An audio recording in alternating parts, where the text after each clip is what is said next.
New York के Nassau veterans collegium में प्रधानमंत्री नरेंद्र मोदी ने भारतीय समुदाय के लोगों को संबोधित किया। इस दौरान पीएम मोदी ने अपनी सरकार की पॉलिसीज का जिक्र किया, साथ ही भारत अमेरिका के मजबूत रिश्ते का भी जिक्र किया गया। भारत एक्सप्रेस के editor national affairs Krishna Mohan Sharma ने न्यूयॉर्क से जायजा लिया है। उनकी रिपोर्ट देखिए। न्यूयॉर्क में नरेंद्र मोदी ने जब भारतीय मूल के लोगों को संबोधित किया तो एक ही आवाज आ रही थी, मोदी और मोदी। मोदी है तो मुमकिन है।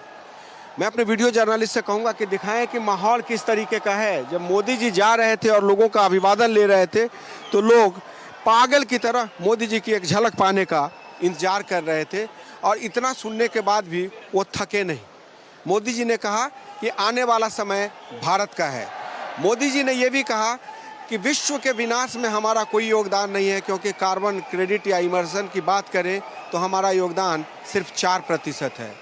अपने माँ के नाम पे पेड़ लगाइए, उससे यश बढ़ेगा और आपकी मन को शांति मिलेगी।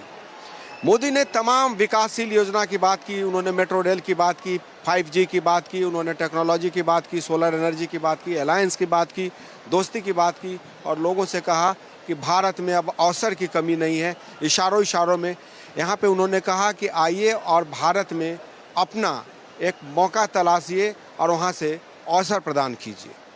मोदी ने अपने संबोधन में यह भी कहा कि भारत अमेरिका के साथ दोस्ती चाहता है।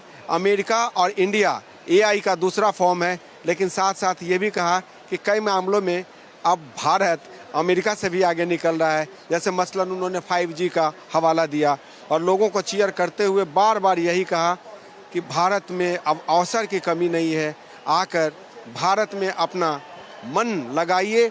और यह भी कहा कि चाहे समुद्र की गहराई जितनी भी बढ़ जाए, ऐसी कोई गहराई नहीं हो सकती कि हर पर्सन ऑफ इंडियन ओरिजिन के दिल में उस जगह को ख़त्म कर दे जिसमें भारत और भारत माता की छवि छिपी हुई है। वीडियो जर्नलिस्ट शरत बारिक के साथ कृष्ण मोहन शर्मा, भारत एक्सप्रेस, न्यूयॉर्क।